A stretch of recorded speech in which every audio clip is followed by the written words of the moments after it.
그날 아침도 평소와 다르지 않았습니다.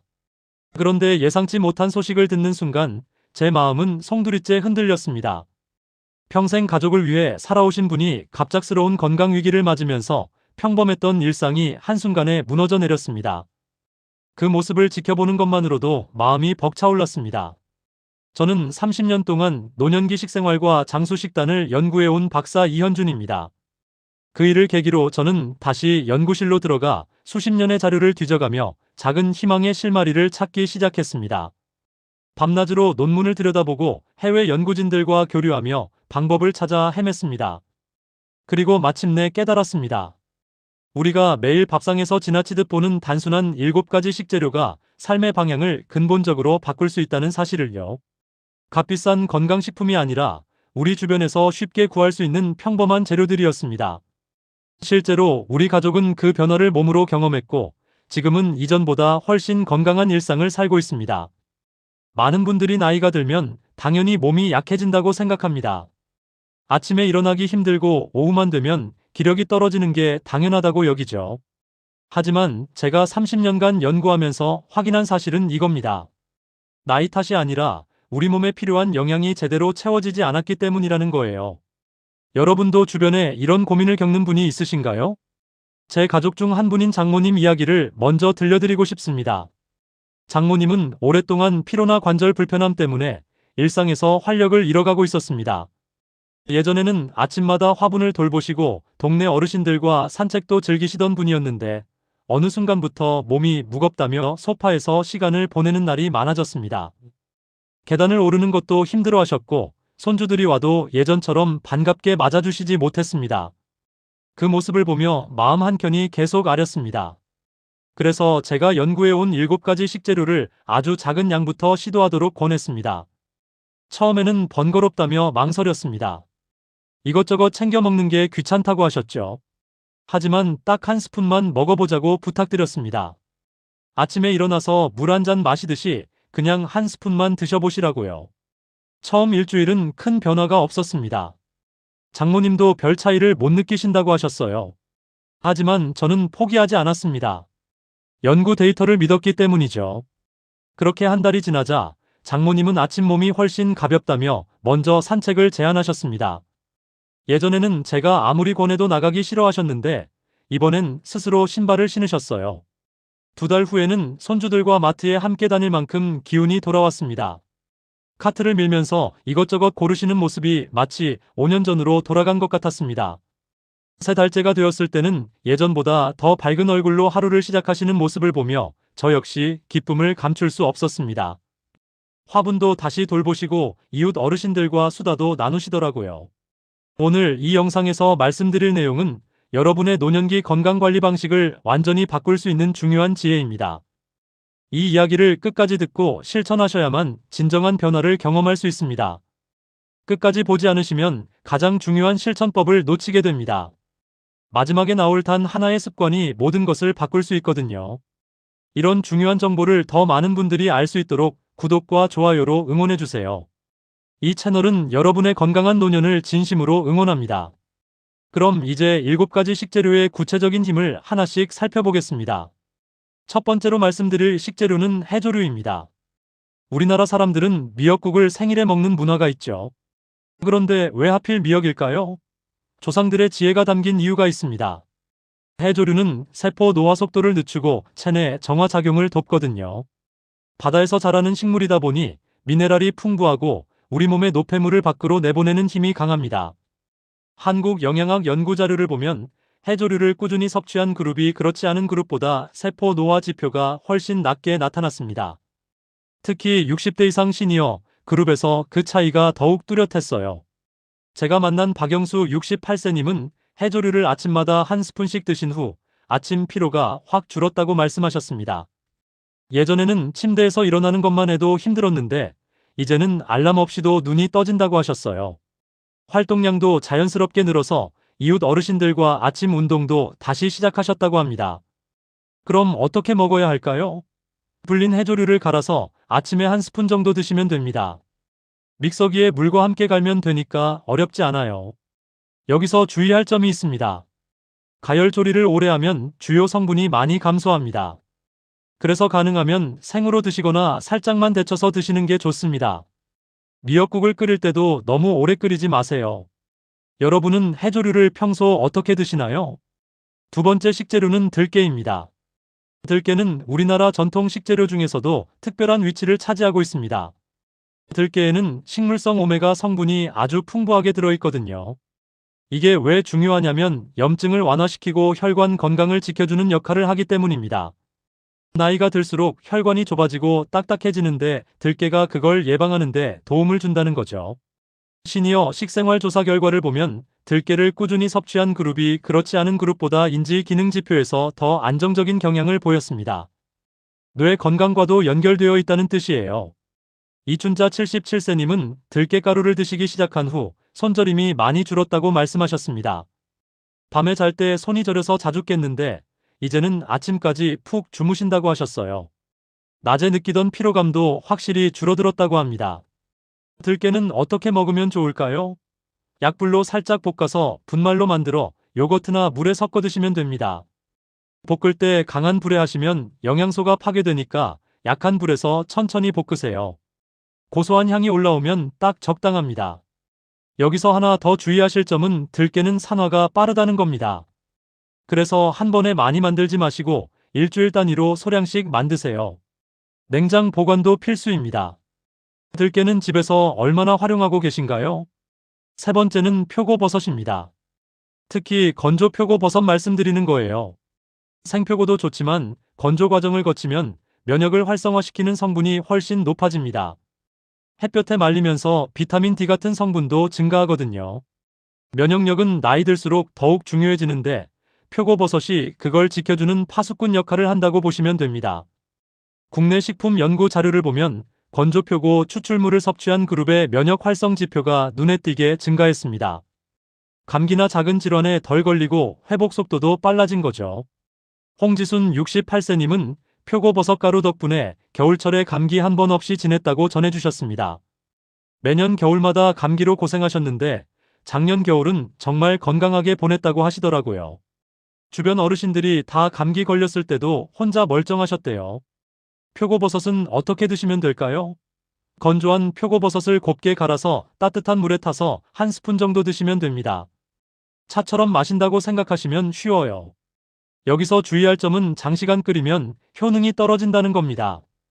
그래서 뜨거운 물에 우려내듯이 드시거나 최소한의 가열만 하시는 게 좋습니다. 국에 넣으실 때도 마지막에 넣으세요.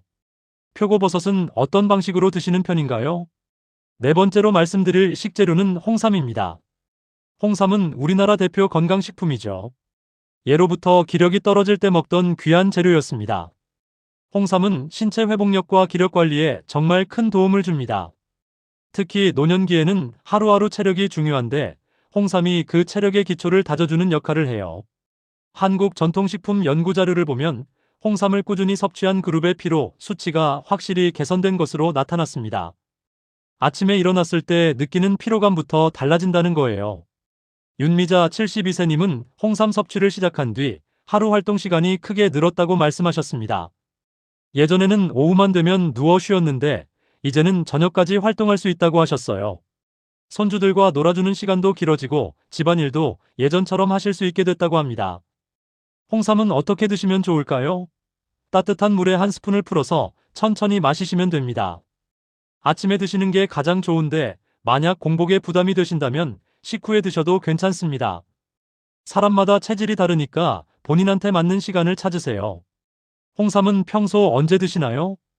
다섯 번째는 청국장입니다. 청국장 하면 냄새 때문에 싫어하시는 분들이 많죠. 하지만 청국장은 발효 과정에서 생성된 성분들이 장내 균형을 안정시키는데 큰 도움을 줍니다. 장 건강은 면역력의 70%를 좌우한다고 할 만큼 중요한데 청국장이 바로 그 장을 건강하게 만들어주는 거예요. 한국 발효식품 연구를 보면 청국장 분말을 섭취한 그룹의 장내 유익균 지표가 눈에 띄게 개선된 것으로 나타났습니다.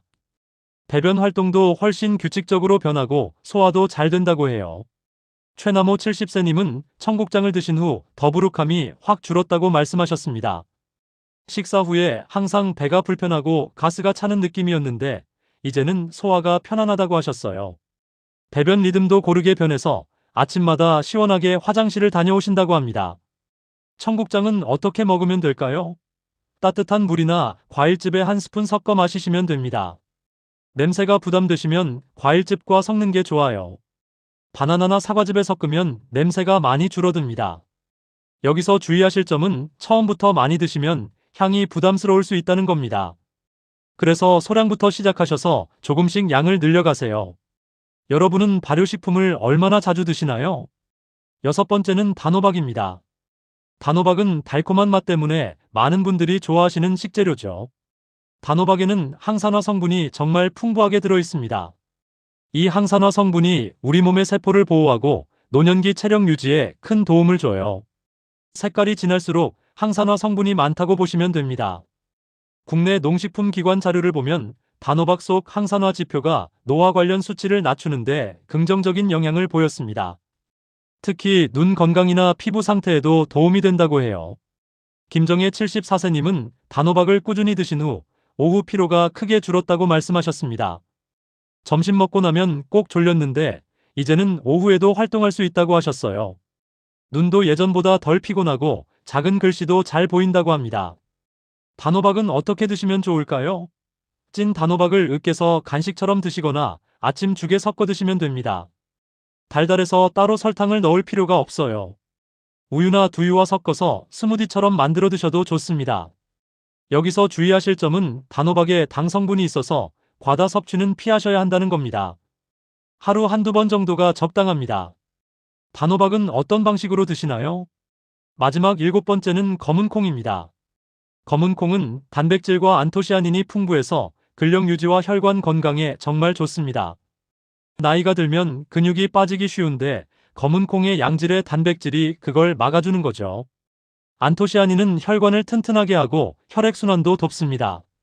한국식품연구를 보면 검은 콩을 섭취한 그룹의 근력 지표가 안정적으로 유지된 결과가 발표됐습니다.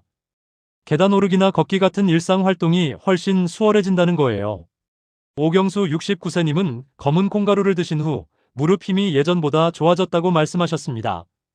계단 오를 때 무릎이 시큰거리고 힘들었는데 이제는 3층까지도 무리 없이 올라가신다고 해요. 장 보러 갈 때도 무거운 짐을 들고 다닐 수 있게 됐다고 합니다. 검은 콩은 어떻게 먹으면 될까요? 볶아서 갈아 물이나 우유, 요거트에 섞어 한 스푼 정도 드시면 됩니다. 볶을 때 고소한 냄새가 나면 적당하게 볶아진 거예요. 여기서 주의하실 점은 통콩을 그대로 드시면 소화가 부담될 수 있다는 겁니다. 그래서 분말로 만들어 드시는 게 가장 적합합니다. 검은 콩을 일상에서 얼마나 활용하고 계신가요? 이렇게 7가지 장수 식재료의 힘을 살펴봤습니다. 해조류, 들깨, 표고버섯, 홍삼, 청국장, 단호박, 검은 콩. 각각의 식재료가 어떤 역할을 하는지 이제 확실히 아시겠죠? 그럼 이제 이 식재료들을 실제 생활 속에서 어떻게 적용할 수 있는지 구체적인 방법을 알려드리겠습니다. 자, 그럼 이제 실전입니다. 7가지 식재료가 좋다는 건 아셨을 거예요. 그런데 문제는 어떻게 먹느냐죠. 많은 분들이 좋은 식재료를 알고도 실천하지 못하는 이유가 바로 방법을 몰라서입니다. 지금부터 제가 30년간 연구하면서 가장 효과적이라고 확인한 실천법들을 알려드릴게요. 먼저 아침 공복 활용법입니다. 아침은 우리 몸의 흡수율이 가장 안정적인 시간이에요. 밤새 휴식을 취한 위장이 깨끗한 상태라서 영양소를 받아들이기 최적의 조건이 갖춰져 있습니다. 그래서 이 7가지 식재료를 아침에 드시는 게 가장 효과적이에요. 하지만 여기서 주의하실 점이 있습니다. 여러 스푼을 한 번에 섞어서 드시면 오히려 속이 부담될 수 있어요. 제가 권해드리는 방법은 이겁니다. 요일별로 식재료를 정해서 하루 한 스푼씩 번갈아 드시는 거예요. 월요일엔 해조류, 화요일엔 들깨, 수요일엔 표고버섯 이런 식으로요. 일주일이면 딱 7가지를 다 돌 수 있죠. 이렇게 하면 몸에 부담도 없고 꾸준히 실천하기도 쉽습니다. 아침에 일어나서 물 한 잔 마시고 그날의 식재료 한 스푼 드시면 끝이에요. 5분도 안 걸립니다. 여러분의 아침 루틴은 어떤가요? 두 번째는 주간 식단표 만들기입니다. 계획 없이 먹으면 며칠 하다가 잊어버리기 쉬워요. 그래서 간단한 식단표를 만들어 두시는 게 좋습니다. A4 용지 한 장이면 충분해요. 월요일부터 일요일까지 쭉 쓰고 각 요일에 어떤 식재료를 먹을지 적어두세요. 냉장고에 붙여두면 매일 아침 확인할 수 있죠. 꾸준함이 변화의 핵심입니다. 하루 이틀 먹는다고 달라지지 않아요. 최소 한 달은 꾸준히 드셔야 몸이 반응하기 시작합니다. 제가 만난 많은 분들이 3개월 정도 지속했을 때 확실한 변화를 느꼈다고 말씀하셨어요. 여기서 주의하실 점은 너무 많은 계획을 세우면 오히려 지속성이 떨어진다는 겁니다. 처음부터 복잡하게 시작하지 마세요. 일주일에 새로운 식재료 2개만 추가하는 방식으로 천천히 시작하세요. 첫 주에는 해조류와 들깨만 시도해보는 거예요. 익숙해지면 그 다음 주에 표고버섯과 홍삼을 추가하고요. 이렇게 단계적으로 늘려가면 부담 없이 실천할 수 있습니다. 지금 드시는 식단을 얼마나 관리하고 계신가요? 세 번째는 간식 대체법입니다. 많은 시니어분들이 오후에 출출해서 간식을 찾으시는데 대부분 과자나 빵 같은 걸 드세요. 그런데 이런 간식들은 당분이 높아서 순간적으로는 기운이 나지만 금방 피로가 다시 찾아옵니다. 노년기에 당분 간식이 잦아지면 피로가 악화되고 혈당 조절도 어려워져요. 그래서 간식을 건강한 식재료로 바꾸시는 게 좋습니다. 달달한 과자 대신 단호박을 으깬 것을 드시거나 검은콩 음료를 만들어 드세요. 단호박은 자연의 단맛이 있어서 과자보다 훨씬 만족감이 크고 영양도 풍부합니다. 검은콩 음료는 단백질이 풍부해서 포만감도 오래가요. 여기서 주의할 점은 과일만으로 간식을 대체하면 당 함량이 높을 수 있다는 겁니다. 과일도 좋지만 하루 한두 번 정도가 적당합니다. 간식은 보통 어떤 걸 드시나요? 네 번째는 물과 함께 먹는 법입니다. 이거 정말 중요한데 많은 분들이 놓치는 부분이에요. 수분은 영양 성분이 우리 몸 곳곳으로 운반되는데 필수적입니다. 물이 부족하면 아무리 좋은 식재료를 먹어도 흡수가 잘 안 돼요. 특히 분말 형태로 드실 때는 물을 충분히 마셔주셔야 합니다. 각 식재료를 드실 때 물백에서 150ml 정도를 함께 마시세요. 작은 컵으로 한 컵 정도 되는 양이에요. 여기서 주의하실 점은 차가운 물보다 미지근한 물이 더 좋다는 겁니다. 찬물은 위장을 자극해서 소화에 부담을 줄 수 있거든요. 특히 아침 공복에는 미지근한 물이 최고예요. 하루에 물은 얼마나 드시나요? 물을 잘 안 드시는 분들은 이 식재료 섭취를 계기로 물 마시는 습관도 함께 들이시면 좋습니다. 다섯 번째는 외출 루틴과 연계하는 방법입니다. 식재료를 드신 후 20분에서 30분 정도 가볍게 걷기만 해도 체내 순환이 훨씬 좋아집니다. 영양소가 혈액을 타고 온몸으로 퍼지는 속도가 빨라지는 거죠. 그래서 아침에 식재료를 드시고 집 앞을 산책하는 습관을 만드시면 정말 좋아요. 처음에는 10분만 걸어도 괜찮습니다. 익숙해지면 20분, 30분으로 늘려가세요. 여기서 주의하실 점은 식후 바로 빠른 걸음으로 걷지 마시라는 겁니다. 소화에 방해가 될 수 있거든요. 식재료를 드시고 10분 정도 집에서 가볍게 스트레칭 하시고 그 다음에 천천히 걸으세요. 걷기 속도는 대화할 수 있을 정도로 편안한 속도가 좋습니다. 산책을 루틴으로 만들면 신체 활동량도 자연스럽게 늘어나고 기분도 좋아집니다. 아침 햇살을 받으면 비타민 D 합성에도 도움이 되고요. 일석이조예요. 여러분은 하루에 얼마나 움직이시나요? 혹시 하루 종일 집에만 계신다면 이 기회에 아침 산책 습관을 꼭 만들어 보세요. 여섯 번째는 가족과 함께하는 방법입니다. 혼자 하면 작심삼일이 되기 쉬운데 가족이 함께하면 서로 챙겨주고 격려할 수 있어요. 배우자나 자녀들에게 이 7가지 식재료 이야기를 해보세요. 함께 식단표를 만들고 같이 드시면 훨씬 재미있게 실천할 수 있습니다. 특히 손주들이 있으시면 아이들에게도 좋은 영양 교육이 돼요. 할머니, 할아버지가 건강한 음식을 드시는 모습을 보면서 아이들도 자연스럽게 배우게 됩니다.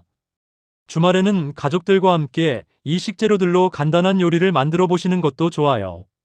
단호박 샐러드나 검은콩 라떼 같은 거요. 일곱 번째는 기록하는 습관입니다. 작은 수첩이나 달력에 매일 어떤 식재료를 먹었는지 체크하세요. 그리고 그날 몸 상태를 간단하게 적어두는 거예요. 아침에 일어났을 때 기분이 어땠는지, 낮에 피로는 어땠는지, 밤에 잠은 잘 잤는지. 이렇게 기록하면 어떤 식재료가 본인한테 특히 잘 맞는지 알 수 있습니다. 한 달쯤 지나서 기록을 쭉 보면 변화가 눈에 보여요. 처음에는 피곤하다는 표현이 많다가 점점 가볍다, 상쾌하다는 표현이 늘어나는 걸 확인할 수 있죠. 이게 큰 동기부여가 됩니다. 눈으로 확인되니까 더 열심히 실천하게 되거든요. 여덟 번째는 계절에 맞게 조절하는 방법입니다. 여름에는 해조류나 단호박처럼 수분감 있는 식재료를 조금 더 자주 드시고, 겨울에는 홍삼이나 검은 콩처럼 몸을 따뜻하게 하는 식재료를 더 드시면 좋아요. 계절마다 우리 몸이 필요로 하는 영양소가 조금씩 다르거든요. 봄에는 몸의 독소를 빼내는 해조류가 좋고, 가을에는 면역을 준비하는 표고버섯이 좋습니다. 이렇게 계절에 맞춰 비중을 조절하시면 더 효과적으로 건강을 관리할 수 있어요. 하지만 기본적으로는 7가지를 골고루 드시는 게 중요합니다. 이렇게 8가지 실천 방법을 알려드렸습니다. 처음부터 다 하려고 하지 마세요. 하나씩 천천히 시도해 보시고 본인한테 맞는 방법을 찾으세요. 누구에게나 맞는 완벽한 방법은 없습니다. 중요한 건 꾸준함입니다. 매일 조금씩 실천하는 것만으로도 충분히 변화를 만들 수 있어요. 그럼 이제 오늘의 내용을 정리하면서 마무리하겠습니다. 오늘 우리는 7가지 장수 식재료가 어떻게 노년기의 건강을 지켜주는지 자세히 살펴봤습니다. 해조류, 들깨, 표고버섯, 홍삼, 청국장, 단호박, 검은콩. 각각의 식재료가 가진 놀라운 힘과 그것을 생활 속에서 실천하는 구체적인 방법까지 모두 말씀드렸어요. 많은 분들이 몸이 예전 같지 않다고 느끼면 보통 약이나 비싼 건강식품을 먼저 떠올립니다. 광고에서 좋다고 하는 제품들을 하나둘 사 모으죠. 하지만 잘못된 상식을 고치고 일상 속 식재료만 제대로 활용해도 몸은 충분히 변할 힘을 가지고 있습니다. 30년간 연구하면서 제가 확인한 진실이 바로 이겁니다. 특별한 무언가가 아니라 우리 주변의 평범한 음식들이 가장 강력한 약이 될 수 있다는 거예요. 반대로 아무리 좋은 음식을 먹어도 꾸준하지 못하면 효과는 오래가지 않습니다. 일주일 열심히 하다가 한 달 쉬고 또 일주일 하고, 이렇게 해서는 몸이 변화를 기억할 수가 없어요. 우리 몸은 꾸준한 자극에 반응합니다. 매일 조금씩이라도 지속하는 게 한 번에 많이 하는 것보다 훨씬 효과적이에요. 7가지 식재료를 다시 한번 정리해 볼게요. 해조류는 세포 활력을 높이고 체내 정화를 돕습니다. 들깨는 혈관과 염증 관리에 뛰어나죠. 표고버섯은 면역 체계를 튼튼하게 만들어줍니다. 홍삼은 기력과 체력의 기초를 다져주고요. 청국장은 장내 균형을 잡아줘서 소화와 면역에 도움을 줍니다.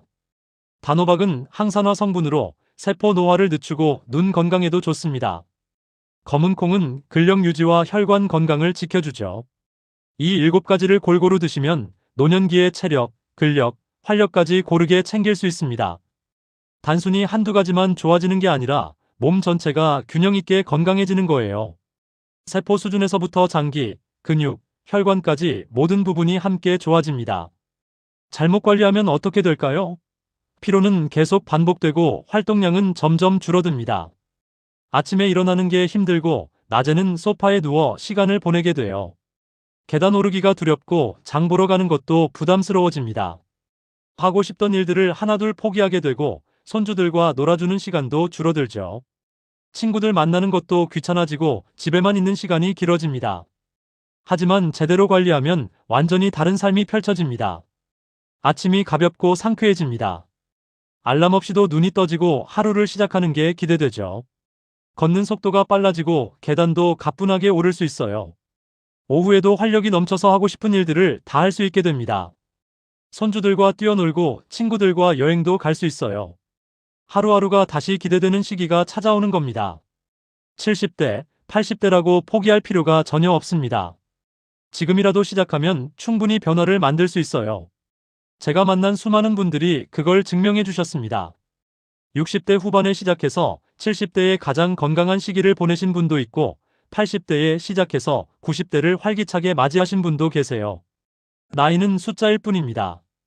중요한 건 지금 이 순간 무엇을 선택하느냐예요. 오늘 들으신 내용을 그냥 흘려보내실 건가요? 아니면 내일부터 작은 한 걸음을 시작하실 건가요? 선택은 여러분의 몫입니다. 오늘 당장 실천할 수 있는 단 하나의 제안을 드릴게요. 아주 간단합니다. 내일 아침 7가지 중에서 딱 한 스푼만 골라서 드셔보세요. 해조류든 들깨든 표고버섯이든 뭐든 좋습니다. 집에 있는 것부터 시작하세요. 없으면 마트 가서 하나만 사오세요. 비싼 거 아닙니다. 몇천 원이면 충분해요. 그 한 스푼을 내일 아침 물과 함께 드시고 어떤 느낌인지 확인해 보세요. 하루는 별 차이 없을 거예요. 당연합니다. 하지만 일주일, 한 달, 석 달 계속해 보세요. 그때는 분명 달라진 걸 느끼실 겁니다. 시작은 작지만 변화는 분명 여러분의 하루에 스며들기 시작할 것입니다. 다음 영상에서는 이 식재료들을 활용해서 쉽게 준비할 수 있는 하루 식단 루틴을 구체적으로 알려드리겠습니다. 아침, 점심, 저녁 그리고 간식까지 어떻게 구성하면 좋은지 실제 사례와 함께 보여드릴게요. 다음 영상도 꼭 기다려주세요. 마지막으로 여러분께 묻고 싶습니다. 오늘 말씀드린 7가지 식재료 중에서 어떤 것부터 시작해보고 싶으신가요? 댓글로 알려주세요. 여러분의 이야기를 듣고 싶습니다. 그리고 만약 이미 이 식재료들을 드시고 계신 분이 있다면 어떤 변화를 느끼셨는지도 공유해주시면 다른 분들께 큰 도움이 될 거예요. 건강은 하루아침에 만들어지지 않습니다. 하지만 매일의 작은 선택이 쌓여서 건강한 노년을 만듭니다. 오늘 영상이 여러분의 작은 시작점이 되길 바랍니다. 여러분의 건강한 내일을 진심으로 응원합니다. 감사합니다.